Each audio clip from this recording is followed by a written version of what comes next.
The 1914 Amalgamation Treaty is synonymous to the birth of Nigeria. Frederick Lugard, a British Army captain and an outlaw who struck gold in Africa, became the instrument used by destiny to make it happen. The amalgamation of Nigeria was designed for economic reasons by the colonial administration to offset Northern Protectorate budget deficit by Southern Protectorate surplus returns. The amalgamation had ab initio created imbalance in the economic political structure of Nigeria and was responsible for the persistent hiccups in the efforts to forge a united country till today. Nigeria's amalgamation was labeled as the mistake of 1914 by native northern conservatives who neither wanted it nor contributed anything significant to its sustenance. Western Spring Television identifies with Amalgamation Treaty of 1914 as a watershed event in history. Born Jeremiah Oyeni Obafemi on March 6, 1905, Obafemi Awolowo was a prime architect of Nigeria's independence and most consummate advocate of free education and social welfare in Africa's most populous nation. Erudite politician, thinker and philosopher, Awo was fondly addressed by associates and political colleagues, brought his unique attributes to bear on governance in the defunct Western region. He administered as leader of government business and the premier between 1955 and 1958. Obafemi Awolowo's premiership witnessed pioneering in multi-sectoral policy initiatives and execution. The Western region under his administration paraded several enviable records. First television station in Africa, first real estate in Nigeria, first high-rise building in Nigeria, first modern sports stadium in Nigeria, first agricultural settlement in Nigeria, first modern civil service secretariat in Nigeria, and first industrial estate in Nigeria. His face is on 100 naira denomination as a mark of honor for his distinguished services to his country. Western Spring Television identifies Obafemi Awolowo as a major character in history.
The Berlin Conference of 1884 defined the configuration of Africa, which hitherto existed as a continent of multiple kingdoms and empires under native rulers. The conference, otherwise referred to as Congo Conference, regulated European colonization and trade in Africa as initiated by German leader Otto von Bismarck. The Berlin Conference is often called the scramble for and partitioning of Africa, as each of the imperial powers carved separate portions of the continent for themselves without recourse to racial and cultural identities and differences.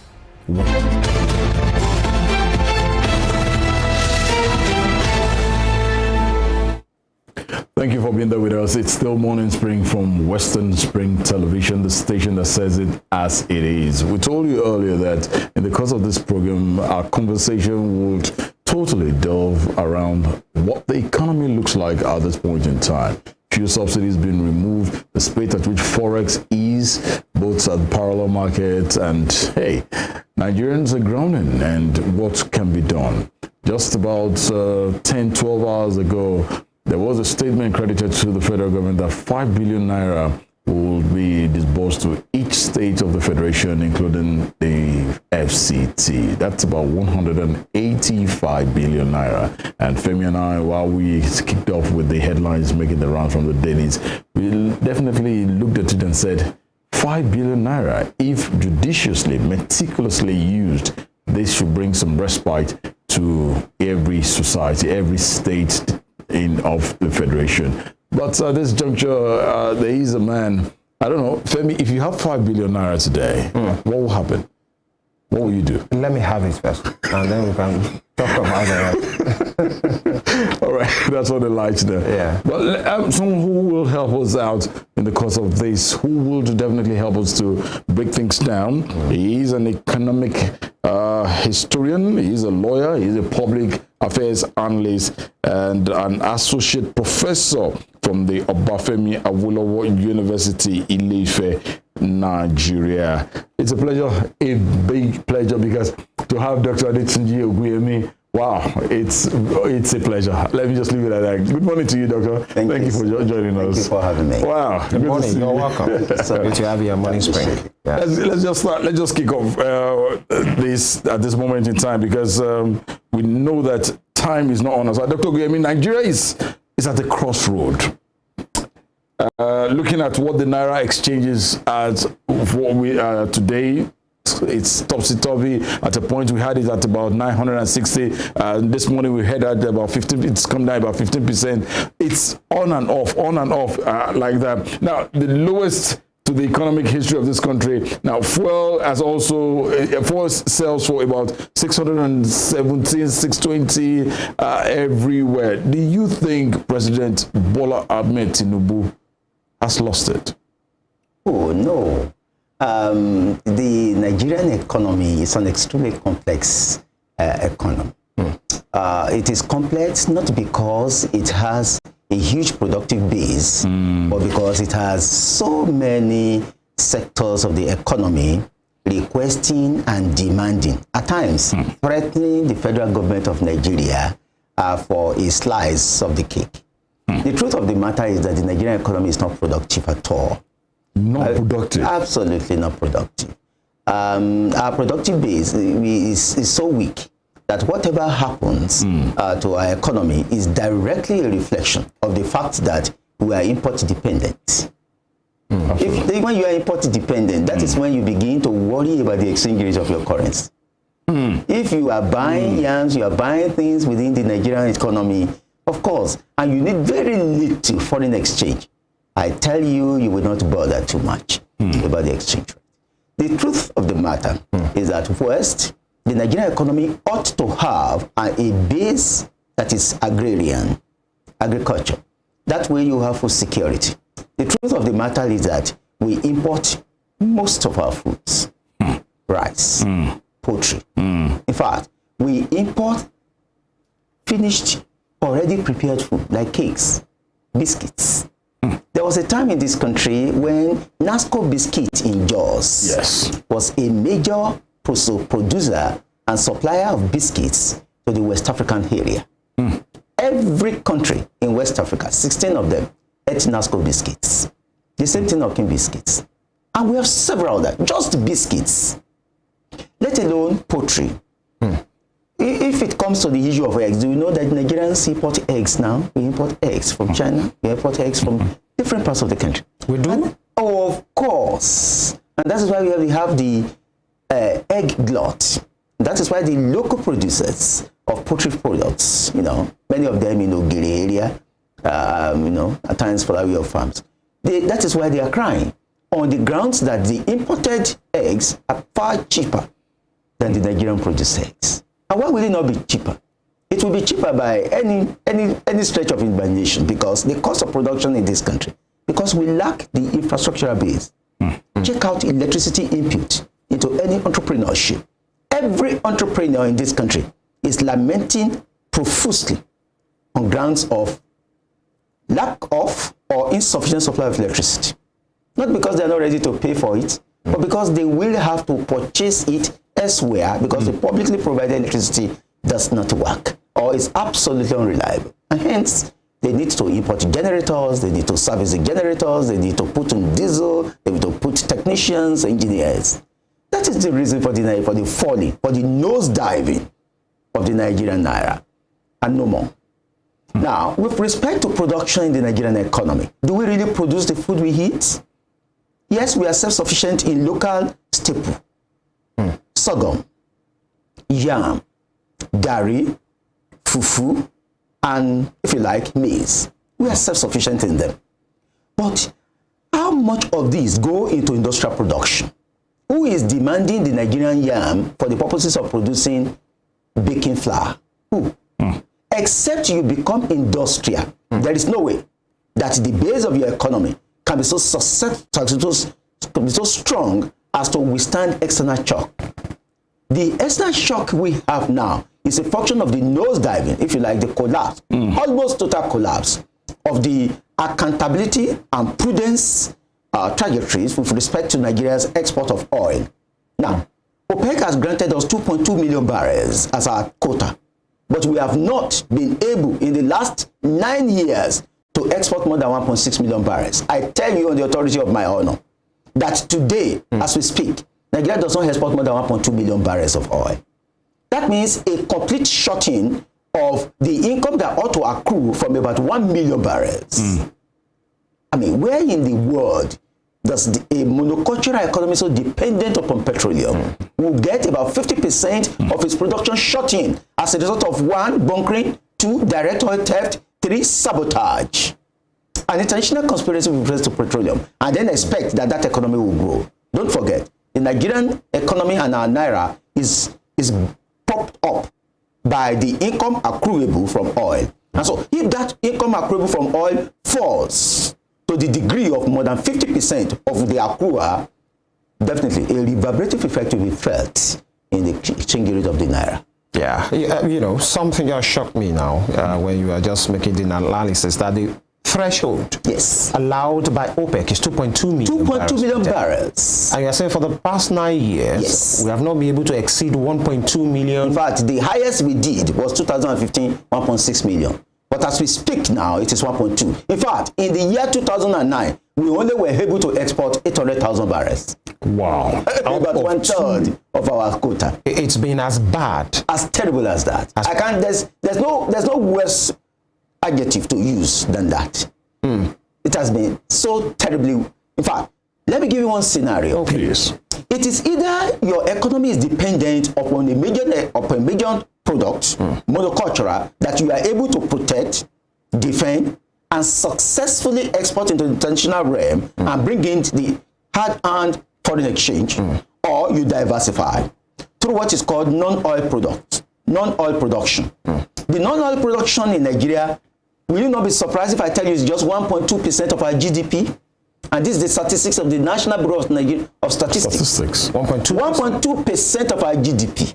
The gross domestic product of this country is only buttressed by 1.2% non-oil. Who does that? The Netherlands. 1.2 non-oil of Netherlands is 28%. 118 billion American dollars. Netherlands, a country that is just about the size of Osun State, brings in 118 billion American dollars per year on non-oil, agriculture, dairy products, other things. A very small country, $118 billion per year. Nigeria, total, everything, including your almighty oil, 32 billion American dollars. Now, Netherlands is handling a total population that is barely 10 million. You are 220 million. I mean, just don't even think about it. See, until we grow the non-oil sector of this economy, the non-oil, cocoa, coffee, rubber, the invisibles, like diaspora remittances, our children that are outside, but sending in dollars and the hard-earned income from abroad into our banks, not into private hands, into our banks. We're not going to have a stable naira. In fact, we are going to have a very tumultuous period in the exchange rate of the naira. All right, Dr. Ogunyemi, you just talked about foreign remittances, and I remember reading an article last week where it was reported that one of the policies of the federal government checking the skyrocketing of the forex, especially the dollar, is the fact that foreign remittances are going to be checked, are going to be reduced. And one would think, isn't that part of what should really help? And the federal government are saying, especially the Presidential Advisory Committee on, I think, on economy of tax or something, are saying they are going to check this. That's one. Number two, now we've seen so many government for years saying, let's go into agriculture, let's go into agriculture. They keep, quote unquote, going into agriculture, but it seems nothing is coming forth. Who is doing what? Or are we not doing what we are supposed to do? First, let's look at diaspora remittances. Yes. Every year, anywhere, anyhow, diaspora remittances ought to be an advantage. And it was an advantage between 2017 and 2020 to this economy. Diaspora remittances to Nigeria alone was 20 billion American dollars, 2/3 of what all of Nigerian economic productive activities was able to generate. 20 billion. And that's what Nigeria was able to use to stabilize its economy during the pandemic, 2020. But as soon as we had a system in which the government can no longer defend the value of the naira, the exchange rate of the naira relative to the international currencies, diaspora remittances ceased to come through the banks, through the officials' window. Now it started to come through the private windows. Give this to my mom, give this to my dad, give this to my church, give this to my friend, give this. And as they were trickling in, instead of taking them into the banking system where the government can capture them for the use of the economy, they were captured by production. That's the black market. And if they were captured by the black market, of course, you know that the ruling philosophy of black market is not patriotism. It is speculation. They just speculate. Speculation. Oh, that's all. I mean, those diving of the value of the naira today has nothing to do with the forces of demand and supply in production. No, it is just fake. It's just speculation. Oh, I think naira should be around 900 naira tomorrow. I think $1 to the naira should be 1,000. That's all. And it will just be. Because the speculators in the monetary market are the most unpatriotic set of human beings. They are only propelled by profit. No more, no less. And that is why if someone is coming from the United States of America, privately, is coming privately. It was not sponsored by anybody. And he has 2,000 American dollars. I tell you, he will not go put it in his domiciliary account. He won't do it. He will hardly do it. What he will do is that he will take it to the production, the dollar, the malam that are changing at the roadside, and get a higher exchange rate than he will put it in, say, I don't want to advertise for any bank, in any deposit money bank where they will pay him 745 naira. He would rather take it to the streets where he will get 900 naira. How about that? And that is why they say, look, diaspora remittances that will not come through the banking system will now have to be monitored and checked. And now, finally, the issue of that has to do with the economy, why it is not growing. Do you know that the Nigerian coastal regions where the oil export is done, particularly from Escravos, from cocoa, from Port Harcourt, from Calabar, etc., the Nigerian coastal regions, the Nigerian Navy has not, cannot, and probably may not be able to protect it from oil bunkers and from oil theft. Why, Doctor? In fact, the Nigerian federal government passed a vote of no confidence in its own navy by recruiting a private security company headed by a man called Government Ekpemukpolo to protect our oil rigs, to protect oil pumping, and to protect our coastal waters against oil theft.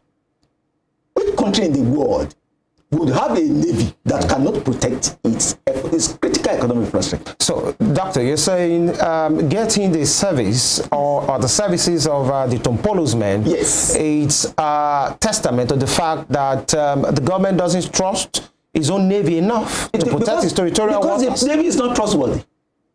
It's absolutely not trustworthy. It's as blunt as that. Oh, it's as blunt as that. I mean, they cannot put any evidence forward to contradict what I've just said, because it is the truth.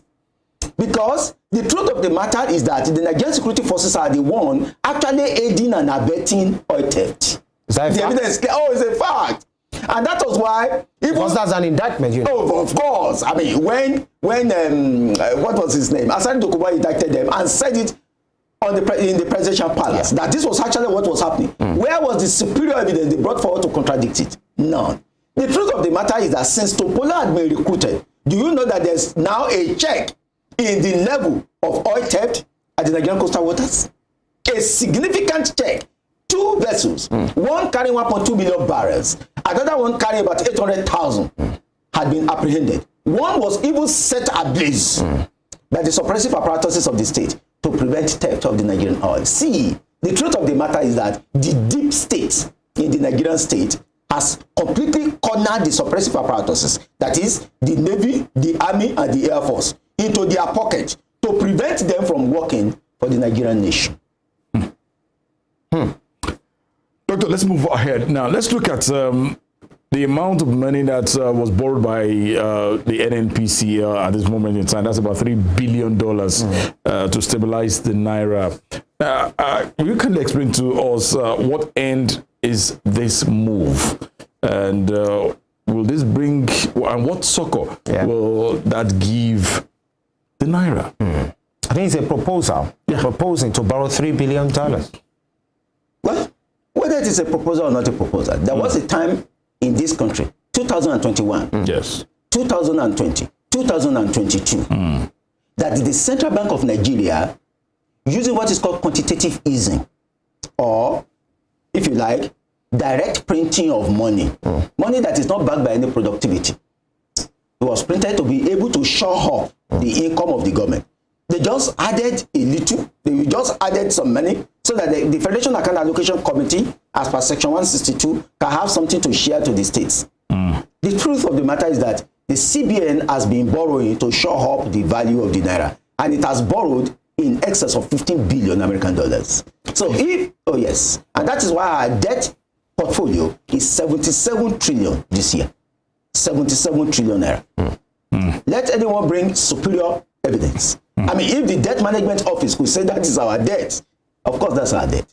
I must tell you that this country needs help from a higher order, in the hands of the deep state. And if an additional $3 billion American dollars is now to be borrowed to steady it, if you like, stabilize the value of the Naira, then it's utterly unfortunate.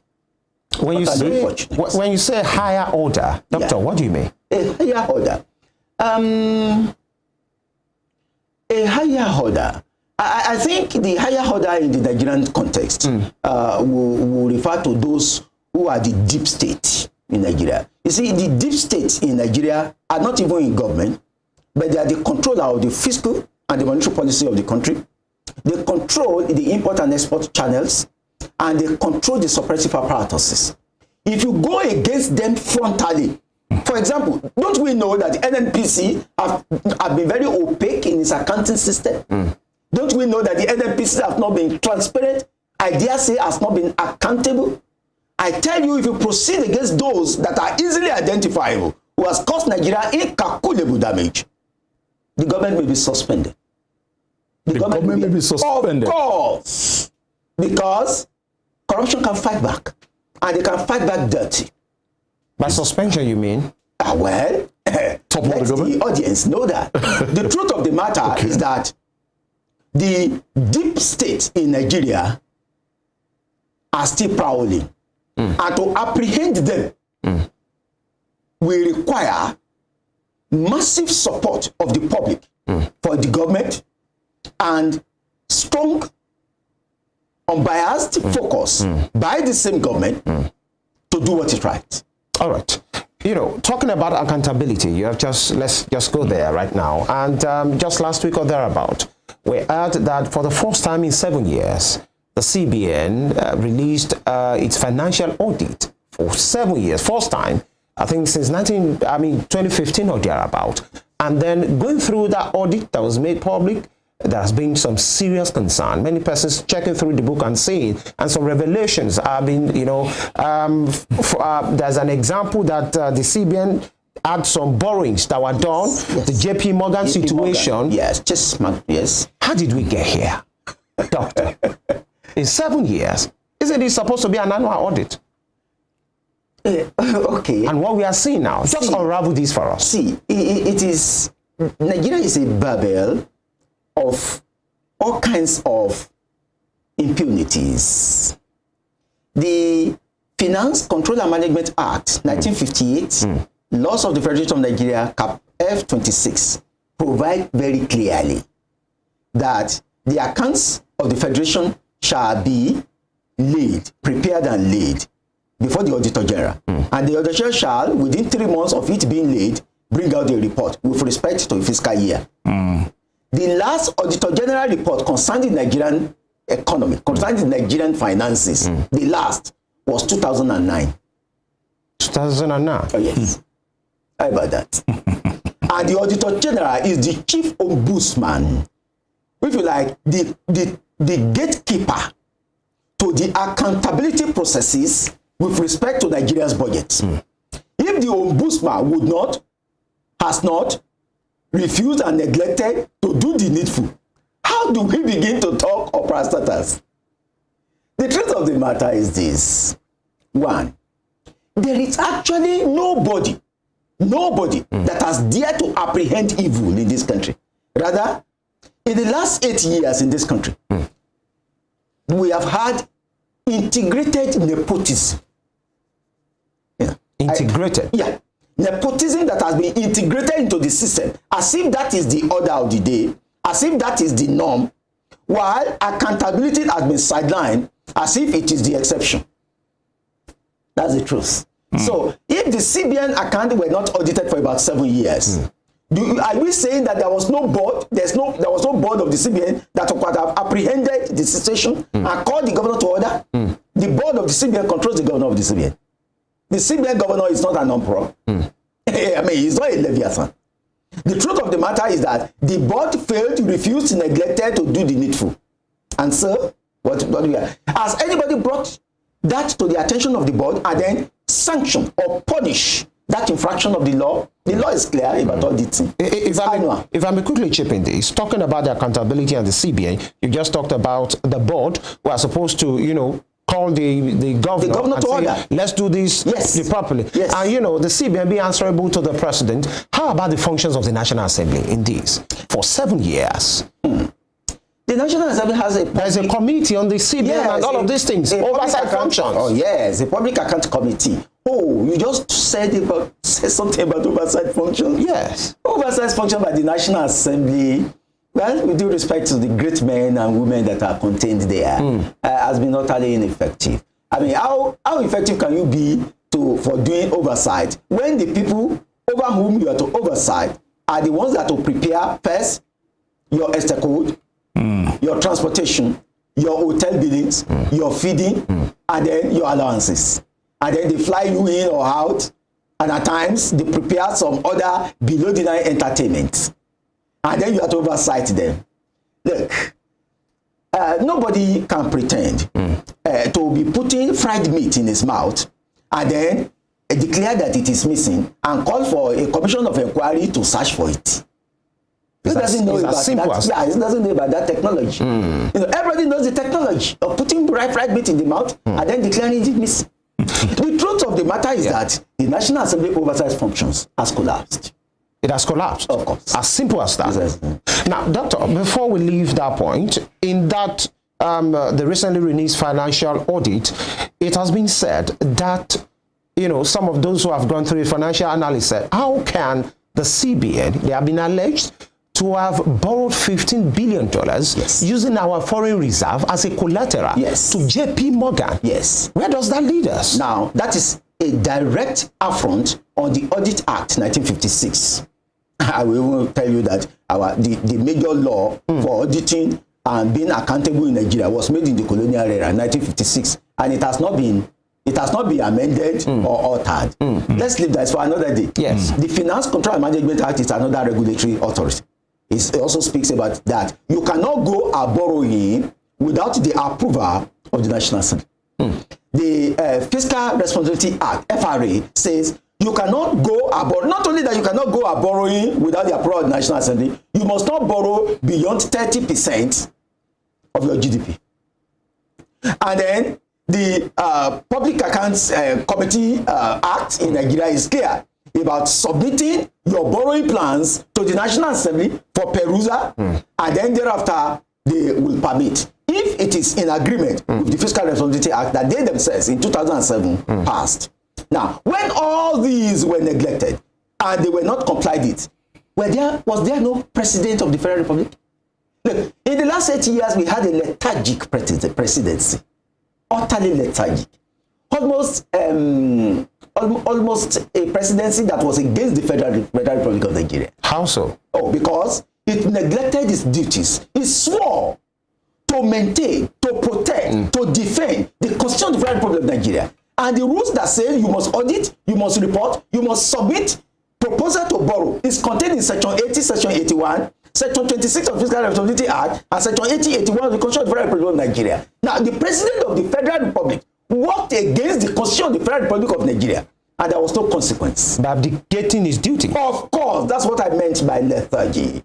Lethargy. May Nigeria not have that kind of presidency again. So what can be done to correct all these anomalies at this point in time? That's right.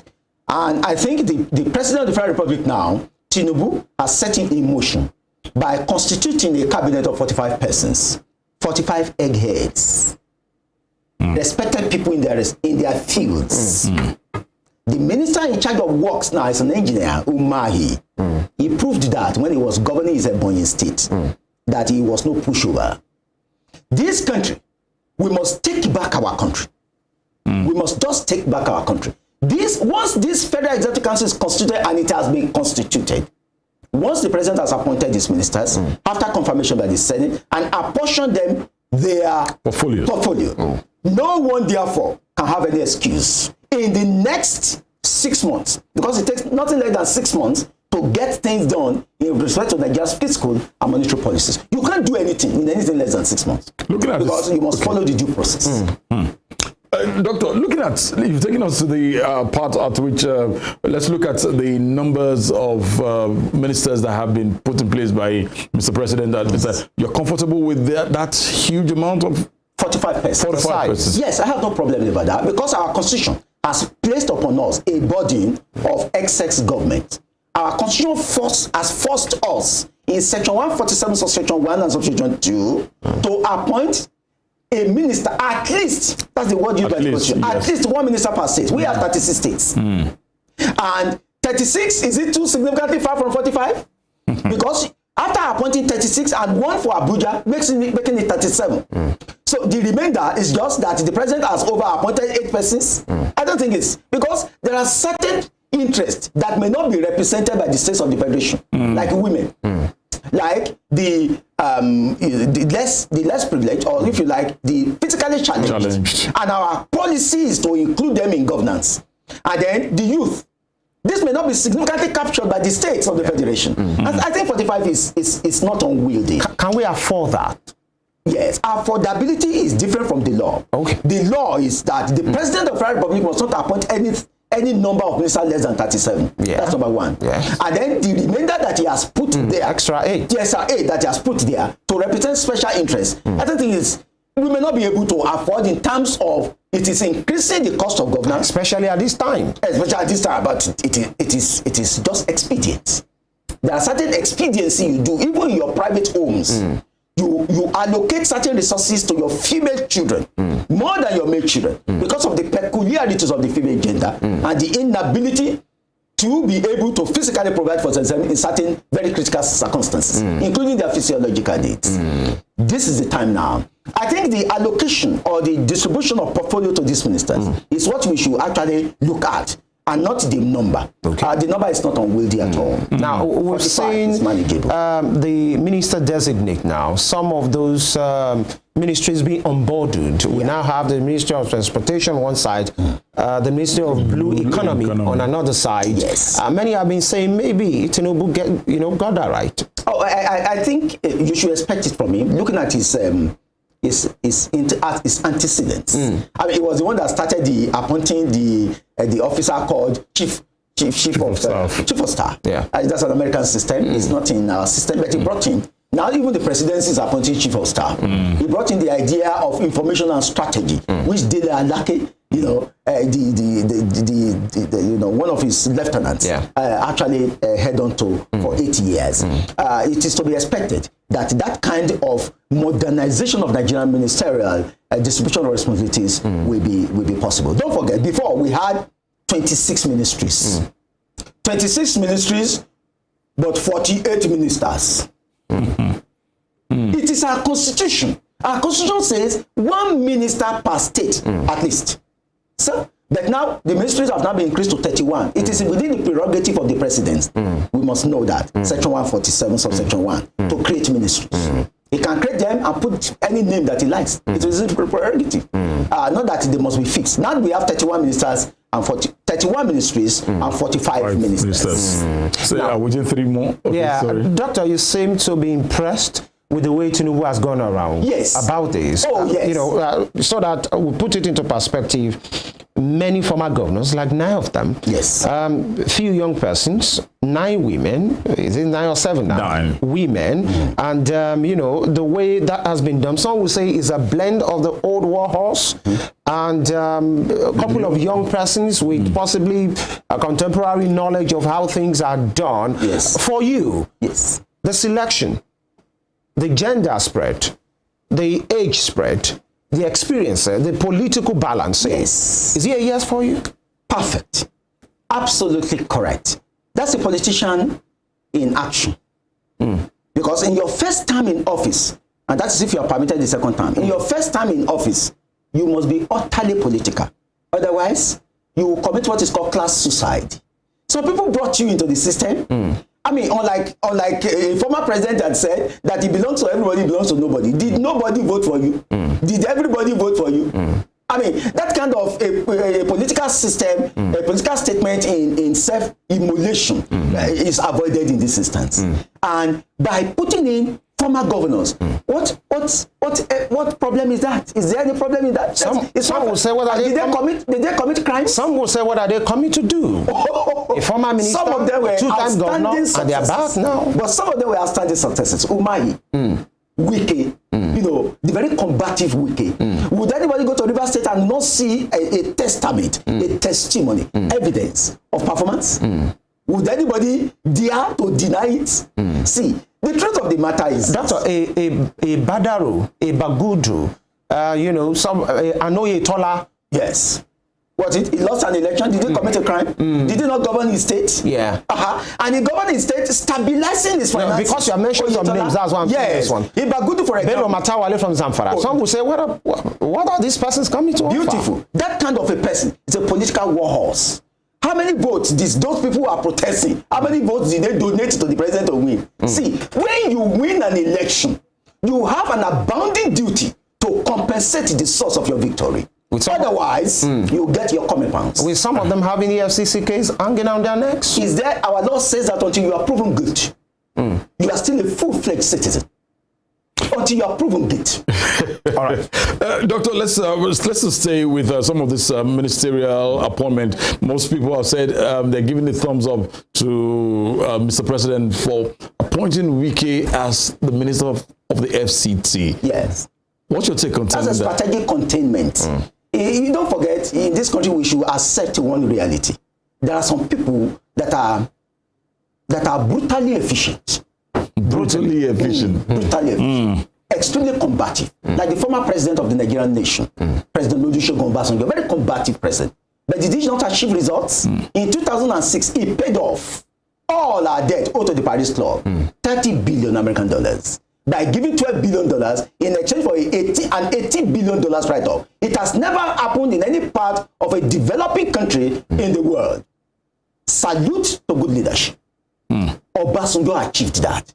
Would you therefore say, because of his frailties in other areas, in terms of human relations, and inability to sustain friendship for a long time, that he should be rubbished and should therefore not be brought into the system? I think the first person that the president of the Federal Republic of Nigeria now, Bola Tinubu, should consult should be the very combative president, Olusegun Obasanjo. He must consult him. I think that is what Tinubu also saw in our friend Nyesom Wike, combative, but extremely efficient in his state, a deliverer of political votes. And to contain him and probably reduce the degree of his boisterousness in Nigeria's coastal waters, he domiciled him within Abuja, where you could be able to see him and physically supervise. So that was strategic. That's strategic. Okay, talking about Wike now, and some of those ministers designate who possibly who are combative in nature, but possibly have some excesses that many Nigerians are not comfortable with. Will you say Malam Nasir El-Rufai, who appears will not be serving in this administration due to what has happened, actually, some petitions against him, the National Assembly didn't clear him, we say is a loss not being in this administration? I think for the sake of national security and national cohesion, we should not go further on El-Rufai's case. Should not go further. Just talking about what it brings to the table. It has a security issue. Okay. And that security issue borders on national unity. All right. Let's come back to the economy. And it's about the deregulation of the oil sector. Yes. And the removal of the subsidy is here with us. Many persons are not comfortable. Many Nigerians agree that the subsidy must go.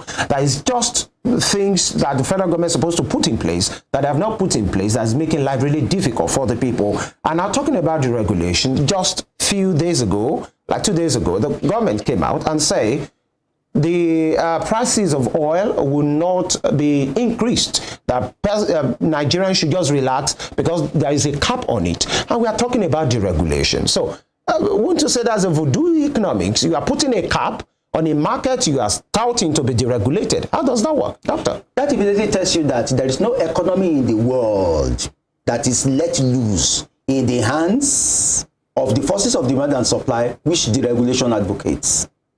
A time must come for the government, being the major regulator and fundamental investor in the economy, to intervene on behalf of the weakest members of that country. That's the situation.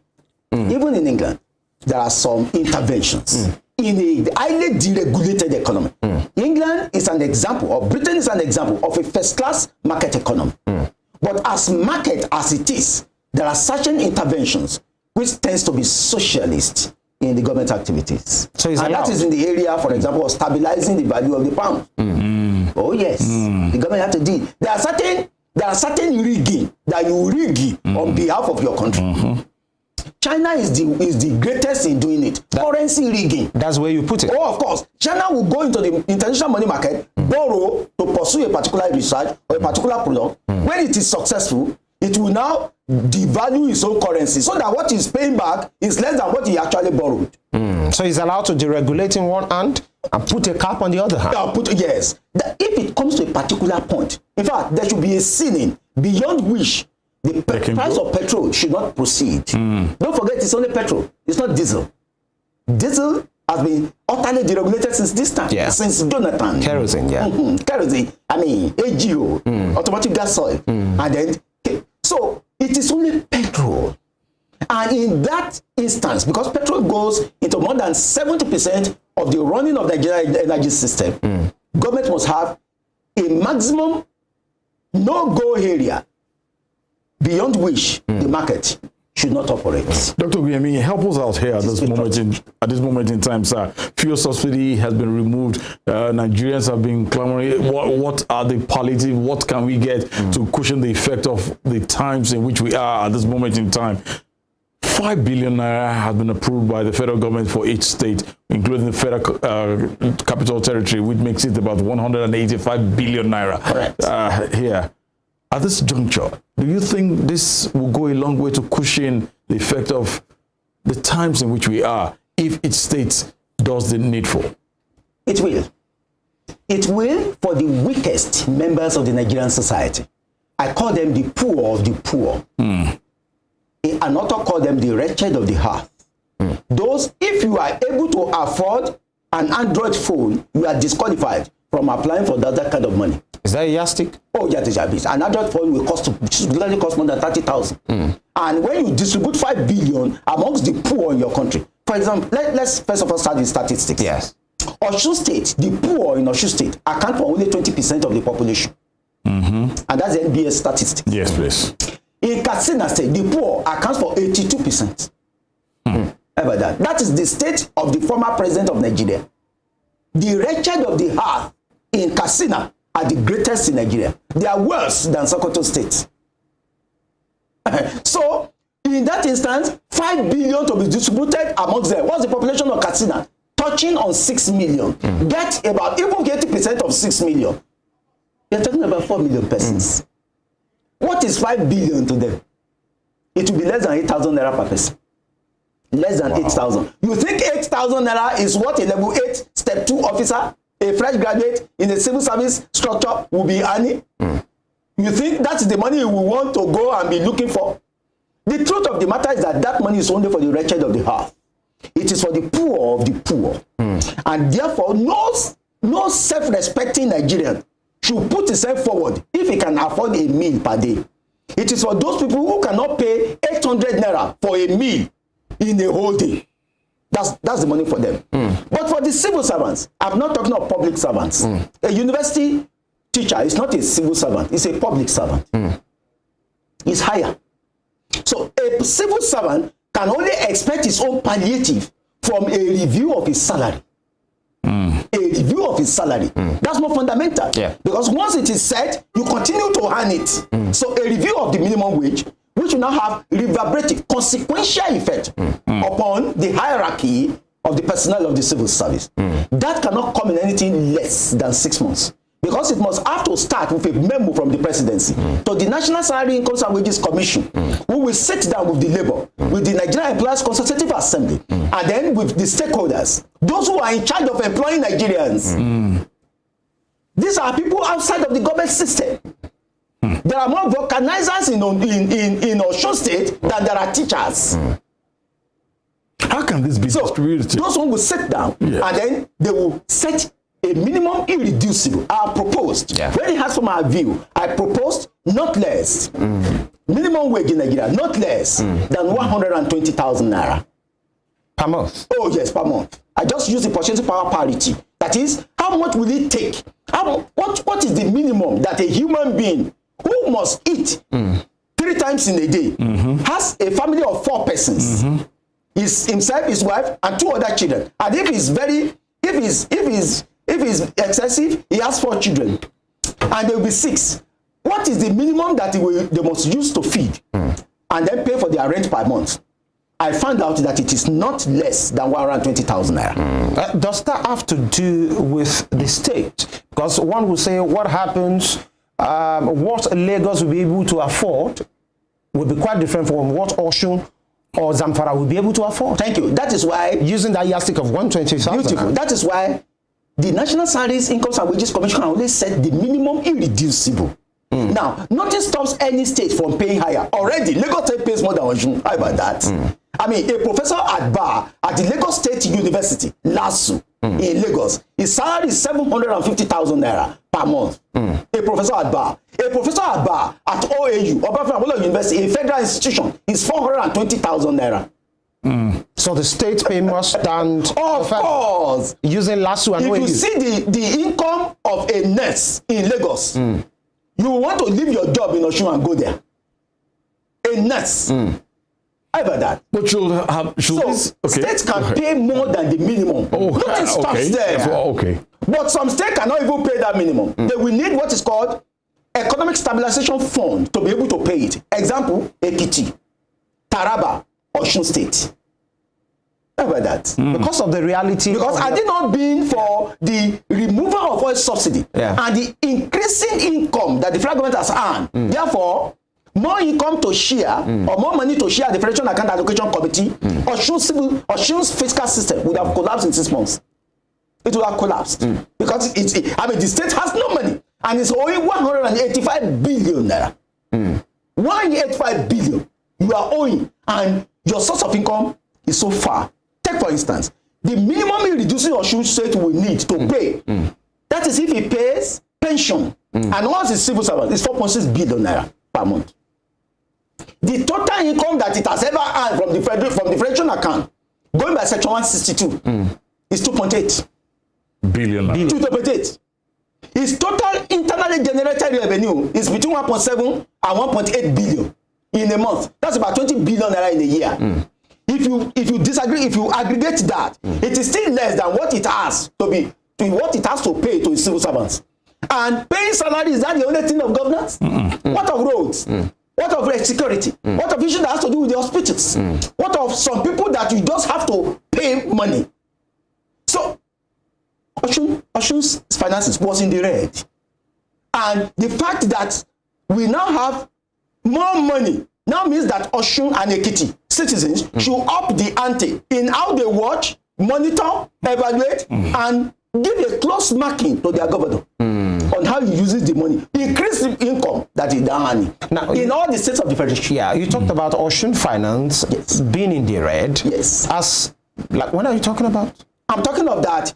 Its total is that its debt is first, it's not sustainable, and its total liabilities are greater than its total income. That's the reality. That's the reality. It was until this new regime of earning more money from the removal from. I think Nigerians should be aware of certain things that the states are now in good money. They are now earning more. So the emphasis should not be on the federal government alone. What is the effect of federal government in Osun, for example? What is the effect? The governor is like the president of the state. He has the power and he has the authority, but he has also the responsibility. He has the duty. Let us correlate the duties of governors and the state houses of assembly in the budgetary affairs that they do for those states or for their states. Let us begin to monitor them now the more. Now, the time has come. Yes, talking about monitoring, just like my colleague said the other time, 5 billion naira now being, in possibly a matter of hours or days will be disbursed to states. Yes. And many persons have been raising eyebrows that many of our governors, for the want of a better word, are irresponsible financially. When it comes to, we've seen what happened during the NSAS, the palliative session of the post-COVID era, and how the government disbursed funds and the people could hardly feel that fund, how palliatives were hoarded by people in power. Now, 5 billion disbursed to state. The NLC is already kicking the TUC. Many Nigerians are saying, why would the federal government give it to the state? Because they don't trust the state to, dispense these funds judiciously. Why would they not trust the state? Section 2 of the Constitution of the Federal Republic of Nigeria, Section 2 subsection 2 says, Nigeria shall be a federation. And Nigeria is a federation of states, not a federation of local government anyway. So if Nigeria is a federation of states and they have devolved, the federal government has devolved fiscal power to the state governors, how dare anybody protest against that? The state and the governors, they are constitutional creation. Can anybody please open to section 2 of the Constitution of the Federal Republic and see? Now, you don't even know how to please Nigerians. People will say federal government is crowding out the states by doing all, not allowing them, and all of that power to flow to the grassroots. And now, fiscal responsibilities are now being devolved, and some people are making protestation. But with it's a protestation that has no basis. Will the states do the needful? Because we have been here before, Doctor. They must. Because you have representatives in the state houses of assembly. Up the ante. Go to their constituency offices. If they do not have it, proceed against them and sue them. Because every state house of assembly member must have a constituency office. Well, you should be able to go to their offices and tell them, we just heard that you receive money. How are you going to be sharing it? And please, no civil servant should go close to that money. It is not their money. That's your opinion? No, that's the truth. Because they are above the threshold that is set for receiving the money. It is that you should be poor. Look at it. The speed at which this distrust is one of the things ravaging government, those in power, and the citizens at this point in time. And that trust deficit is absolutely there. Because Nigerians now, we've heard 5 billion naira. We seem to look at it as, wow, I must be a beneficiary. But you have given us the categories of people who should actually be the first respondent, the first set of people who should be targeted to get that relief at this point in time. Yes. But this trust deficit, is it not going to play out at this moment in time? I remember while we introduced this program earlier today, we actually said it, even with us here at Western Spring Television, we'll keep our government officials, those who are in charge of palliatives, this set of monies, we'll keep them on the toes because we'll say it as it is. Do you think it can ever work out that with the space at which distrust is, this distrust deficiency, can we still get it right with government at all levels? Thank you. We can. But we cannot get it done sitting on an armchair. It's impossible. See, if 20% of Osun State is poor, and Osun State is 4.6 million people, yes, 20% of that is that about 900,000 persons. Do you know that the total human beings that Osun State government is as employed in its employment, all the 2,000 Osun State, they are less than 100,000 people. They are just utterly insignificant in terms of the population of Osun State. Just less than 100,000 persons. And do you know they are consuming 75% of the budget of Osun State? Do you know that? Wow. The truth of the matter is that we have a disarticulation in resource allocation in this country. Where those in government, civil and public servants, consume more than 80%. And it has been so for the Nigerian federal government for the past 20 years. Wow. The recurrent budget of Nigeria has always exceeded 80% consistently on average for 20 years. Meaning that we have budgeted more to consume than to create. Because if your capital expenditure is not up to 50% of your total expenditure, it is a waste. In fact, it's a consumption expenditure that you are budget that you have done, and not a growing expenditure, or not a growing budget. So, and Osun State has been consistently beyond 60% in its expenditure since its creation. Since Osun State's creation. Recorded expenditure has always exceeded 60% since its creation. Because Osun State came with the huge army of civil servants from Oyo State when it was created in 1991. And that army of civil servants created a financial relief for Oyo State and a financial body for Osun State. It had to manage it. The first set of people that were to manage it were of blessed memory, Mr. Adeleke, who was the executive governor of the state at that time.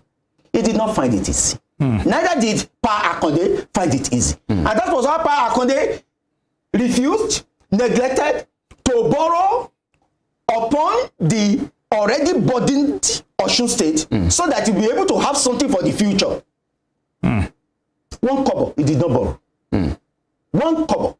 So I will not create a body. But we have a borrowing spree during the time of Aregbesola. And that borrowing spree, either from some international bodies or from what you call Sukuk. Sukuk is an Islamic Development Bank income. Although it is a borrowing that has 0% interest rate. Yeah. So that kind of borrowing is good borrowing. It's good borrowing if it is used for the right purpose. And the man committed it to capital expenditure. He refused to commit it to salary payment. Come and see the level of attack on him. So look, publics and civil servants always consume more than they create, more than they contribute into the system.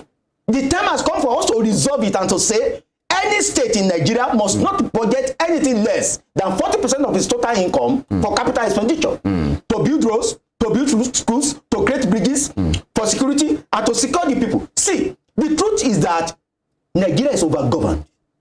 How do you okay. We are overgoverned. How do you exactly? One government of the FCT, 36 state government, one government of the Federal Republic of Nigeria, 814 governments, 774 local governments. We are overgoverned.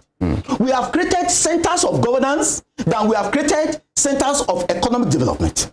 So people that are actually consuming the income of Nigeria are the salary takers, not job creators.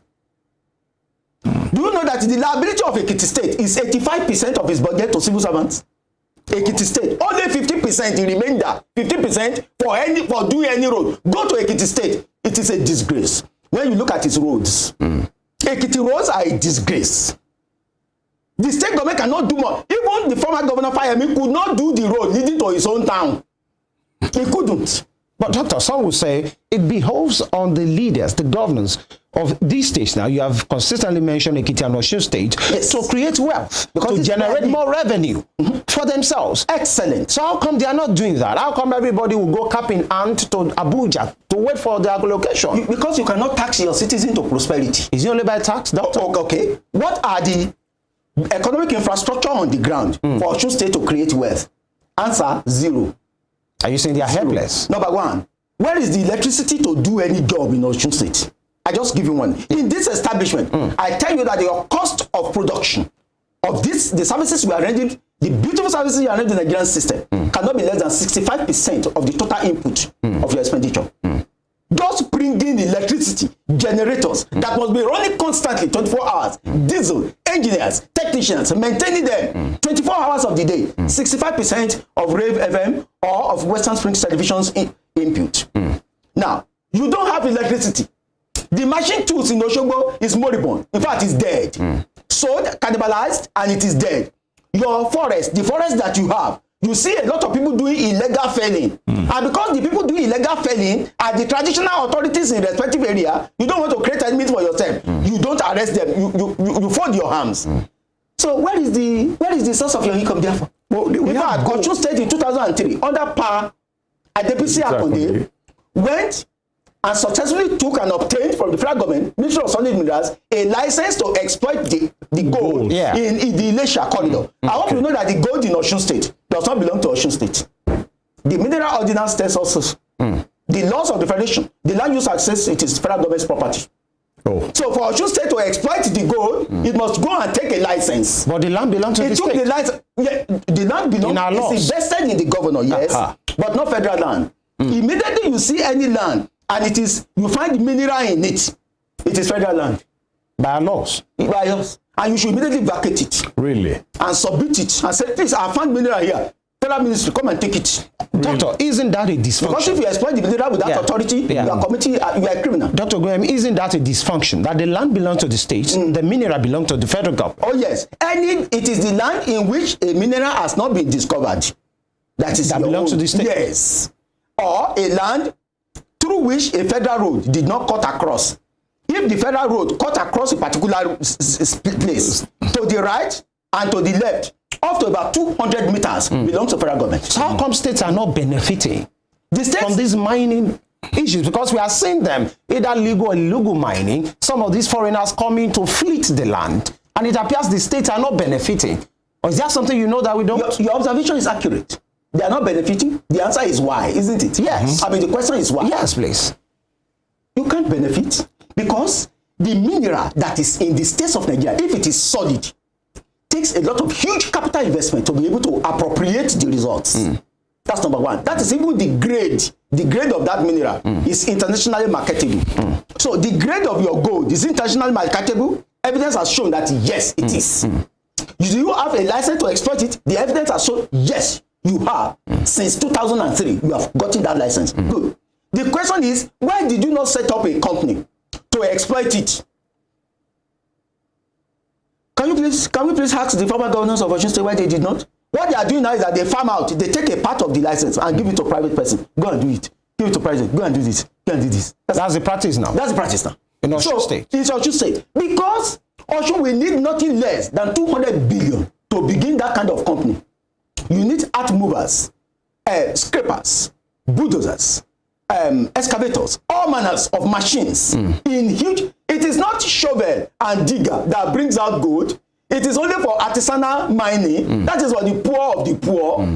You will labor until you almost die, and the result that you get from it will barely be even up to 100,000 naira. So for you to get real money, you must proceed to invest nothing less than 200 billion. I mean, 200 billion naira. Does Osun State have it? That is Osun State total budget for 2 years. But Doctor, some will say you have just established that during the administration of Chief Bisi Akande, yes, the state got a license, many licenses. 2003, yes. We hope the state still has it. It still has it. Yes. So why can't some will say why can't the state partner with private establishment? Yes. In going ahead with the business. Yes. That's there's no more word to add. Let the state get a private investor under a PPP, public-private partnership, yes, and exploit it. That's right. And then mobilize, give a marching order, to his 2 polytechnics in Ile-Ife and Saoke to mobilize their students to the field and then get it done. Because we are talking about generation of fund political and leadership. Yes. And that leadership, I must tell you, has not come up to this time. All right, sir. Because of the want of time now, let's go back towards the federal level. We just hope Osun State will be able to, because we've always been tagged the civil servants state, but which is the wrong terminology. Exactly. Osun State is not civil servants; it's an agrarian state. Yeah, we can get better. Yeah, you only say a state is civil servant if civil servants are contributing to up to at least 20% of his income. Yes, but the civil servants in Osun State are contributing less than 1%. You are tagging them consumers. They're just consumers. No, that's consumers. No more than. Dr. Ogunyemi, help us out here with looking at the impulsive economic policies as put together by Mr. President ever since May 29th when he was sworn in. You look at that aspect during his inaugural speech, whereby he made mention of the fact that subsidy was gone. It wasn't part of his speech, but of course, it is probably word of the president is final. It's important. Yeah, very important. But don't you think that Mr. President has put the cart ahead of the horse? No, there is no better time for him to say it, because there is no better time for you to begin to remove cancer from a cancerous cell. You cannot say wait until the person is about to die.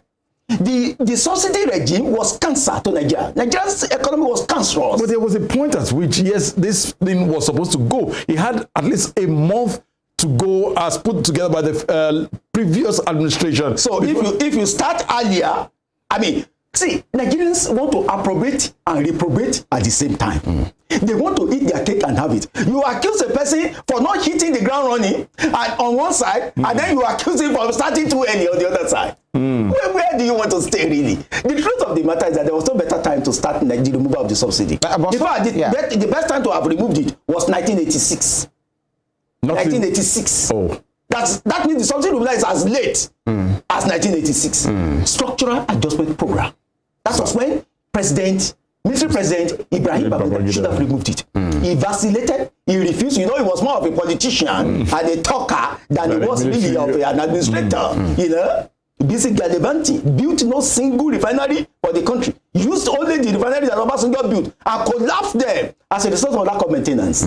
So what is it? There's nothing to say about the history of governance in Babangida's era that Nigeria can actually benefit from.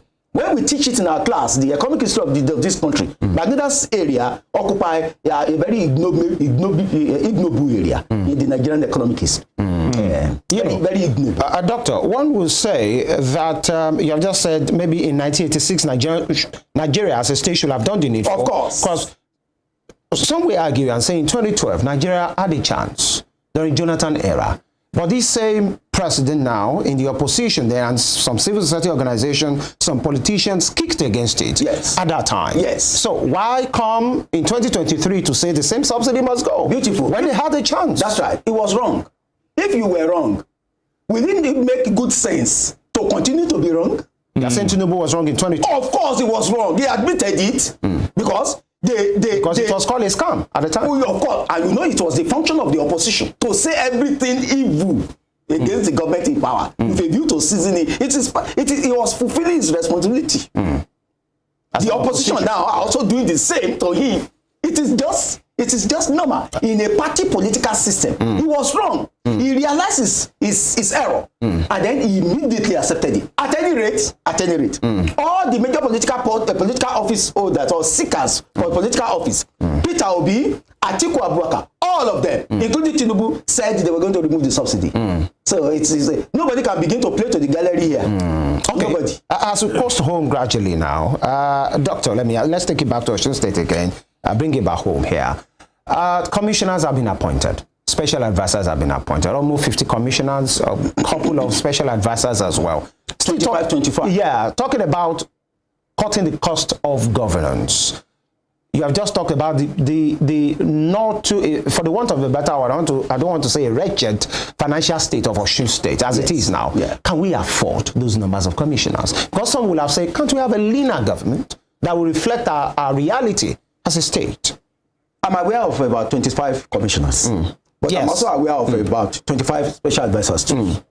And by the powers conferred on the governor, you could appoint commissioners and create ministries. I would say that 50 for a revenue challenge and a debt-burdened state like Osun. 50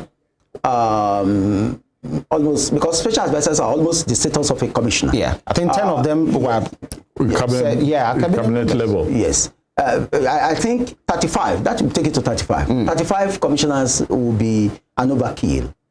It would have an overkill. But don't forget that he also has political debt to pay. Political debt to pay to the Osun East, the Osun Eastern part, Ijesha and Ile-Ife corridors. And then to placate the Osun West.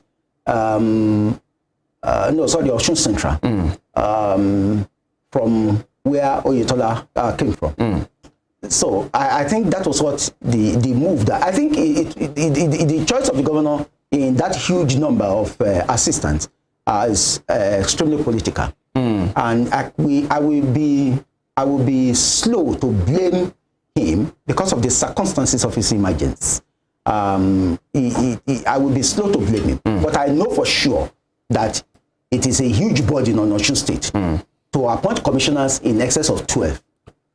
On this platform and elsewhere, I've already recommended that Osun State should not have anything more than 12 commissioners, and that the governor is more than an enough commissioner representing his area, Ede, his Osun West. Of course, it's more. If I'm the president of the Federal Republic of Nigeria, I won't appoint except if the law forces me to do so. Anybody from my state, because I'm more than an enough representation from that state. Some will say you have more than enough on your plate. Yes, I'm more than enough. But see, 12 commissioners at an average of 4 per senatorial district. I think it will be sufficient. For Osun East, where I come from, 2 will go to the Ijeshas, 2 will go to the Ife. That will be all right. But then political expediency is here now. But political expediency, and don't forget, this governor, the way I see him, I can prophesy that he intends to also run for his second term. I can prophesy. And because of that, he needs to do foundation, a concrete mat to be able to harvest that in the next 4 years, if the people of Osun State permits it. Okay, and from my end now, let me ask this, and I would like to take you back a bit. When you talked about the 5 billion naira being proposed for the state government across the country, and you're saying it's only for the poor of the poor. Exactly. You have even said civil servants should stay clear of it. Some cater of the politicians stay clear of it. Yeah, politicians should. Some will say the poor of the poor, that some are not really the poor of the poor, but this palliative is coming at the instance of subsidy removal. Yes. And so we say all of us are involved in this. How about some persons that cannot be tagged the poor of the poor, but in which they are part of the country? They are imparted. Yeah, of course. That they are finished, they should have a... Where does that leave them? You are correct. That means they belong to another level of palliatives. And it is the level of increasing the salary of civil servants, of marking up the minimum wage. It is also at the level also of cutting on cost of governance. In other words, I hope you will know, all of us know, that a minister must get nothing less than 8 vehicles. That's the recommendation of the DSS. To recommend 1 vehicle for himself, another vehicle of identical number, identical style and color for security reasons as alternative. 2 for the state security, and 2 for his apparatchiks. Not less than 8, 1 minister. So 8 ministers multiplied by 45 ministers multiplied by 8 vehicles. That's a lot. I mean, you know what that means. It's near 200. Do you know that ditto applies to commissioners? Because commissioners are like ministers too. In their state. Yes, in that state. So if you have 35 of them, even if they have 4 vehicles, 35 times 4, you think Osun can afford 1 single jeep? A product jeep is about 40 million naira. In some well fitted, it's about 100 million. For a debt challenged state, a revenue challenged state. No. The truth of the matter is that civil servants belong to another level of palliative. Their level is not the level of handout that this 5 billion naira is for. It is the level of minimum wage, increment in salary, and a truthful working out through the National Salaries Costs and Wages Commission, together with stakeholders, of what can really take home a human being. We call it living wage. A human being sitting down to eat now in this Osogbo will consume nothing less than 1,000 naira for his feeding. So that's 3,000 for himself. On daily basis. And there are 6 persons in his household. So 3 times 6 is 18,000 in a single day. Multiply it by 30. Right. I approximate to 20,000. Doctor, those in the private business, where do they fall in this category? Good. How do they get to enjoy part of this palliative? Do you even know that the private investors, they are the ones that employ the largest number? 80% of those people who are working in this country are working outside of government. That's why the Nigerian Employment Consultative Assembly should be considered seriously. But take for instance a teacher working in a private school who is being paid 20,000 or 25,000 naira, and he will need to transport himself or herself to school, spending about 600 naira per day times 22 working days. Yeah. At times they go on Saturday. So 25,000 naira is not a living wage at all. So how does government do? Government comes in for these people by tax holidays, by waivers to their employers, so that it can trickle down. Because you cannot be using public money to pay private people. Of course. It's like the Osun State government paying the lecturers in Bowen University.